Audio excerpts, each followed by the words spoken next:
I'm Miley Oye. I work at Google as a developer programs tech lead, normally from our headquarters in Mountain View, California. But today, I'm at home in San Francisco to talk about the 5 most common mistakes I find in SEO. Mistake number 1 is working on SEO before your site has a value proposition. Ask yourself, why would a user choose my site in search results? Let's say you have a site that promotes your offline business, like a local bike repair shop. What differentiates your business from your competitors? Are you a nonprofit organization? Or perhaps you offer free estimates, a free demo, or you're the oldest independent dealer in the city? Or if you're an e-commerce site, what separates your site from the others? Do you have lower prices, free shipping, great customer service, or better product descriptions? Starting with a value proposition simplifies SEO. No matter where your site ranks in search results, if you want to stay on top, searchers need a value prop to click on your site, to come back and revisit your site, and to recommend your site to their friends. Start with a value prop and then focus on a quality user experience. Let's move to mistake number 2. A segmented approach to SEO. I call this the bento box approach because I'm Japanese and it's like your dinner plate with every item segmented and none of it working together. It's great for your sushi and your salad.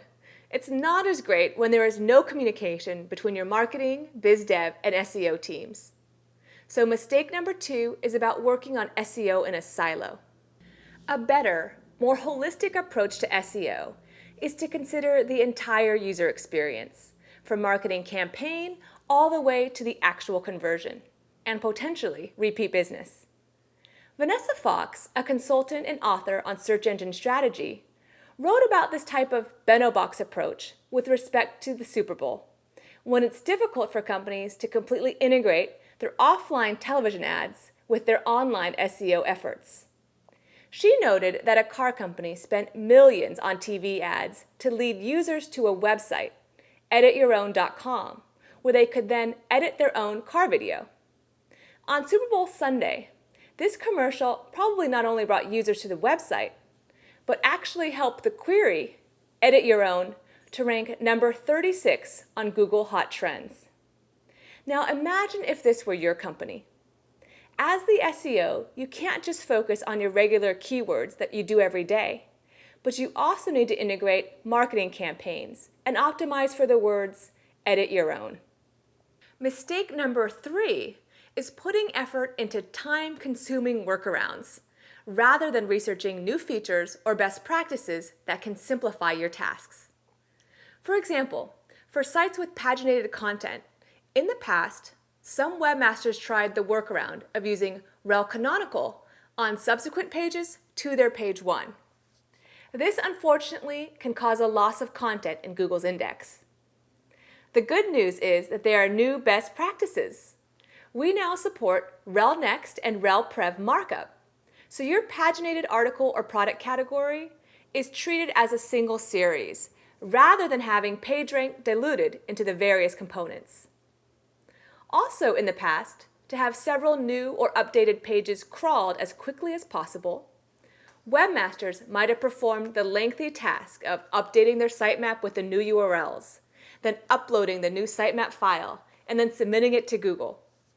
But in 2011, we expanded Webmaster Tools Fetch's Googlebot, so that per week you can submit up to 500 new or updated URLs that you'd like to be crawled, or up to 10 URLs that you'd like crawled along with their linked pages. When submitting through Fetch's Googlebot, most URLs are crawled within 24 hours. An easy way to stay in touch of new features and best practices is to subscribe to the Webmaster Central blog. Now, while mistake number 3 is about time-consuming workarounds, often because an SEO isn't as up-to-date, mistake number 4 is along a similar spectrum, but now it's getting caught in SEO trends. In the early days of search engines, both webmasters and search engines chased the user. We were running the same race. get more users to visit and convert. Then, as the market matured, things went a little crazy. It was as if this race split into two simultaneous races. And rather than chasing users, some websites started chasing search engine algorithms. In over 6 years at Google, I've seen SEO trends take many forms. Around 2005, SEOs lost focus and spent countless hours editing their content for the optimal keyword density, meaning keywords per page.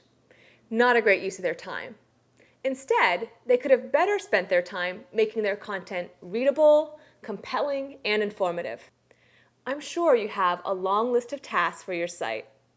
Try to avoid the SEO trends and instead prioritize the tasks that will bring lasting value.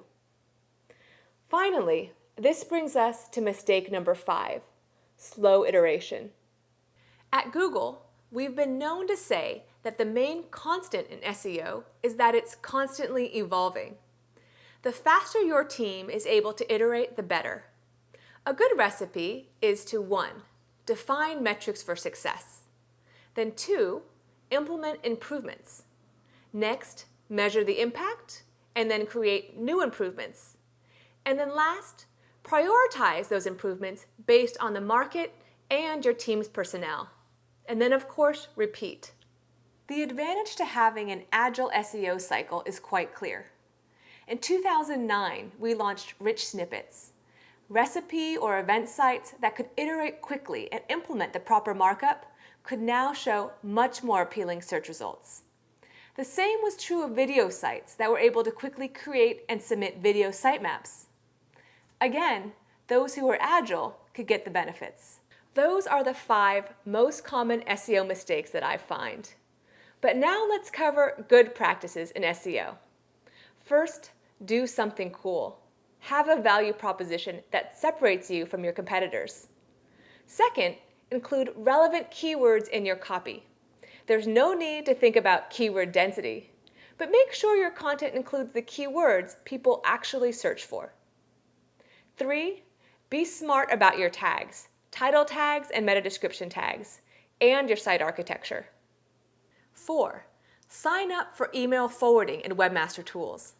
This allows important messages from Google, such as notifications for crawl issues, to be forwarded directly to the inbox you check regularly, whether that's your work account inbox, Yahoo, or Gmail. 5, attract buzz. This helps bring natural links, great reviews, votes, +1s, and follows. And last, stay fresh and relevant.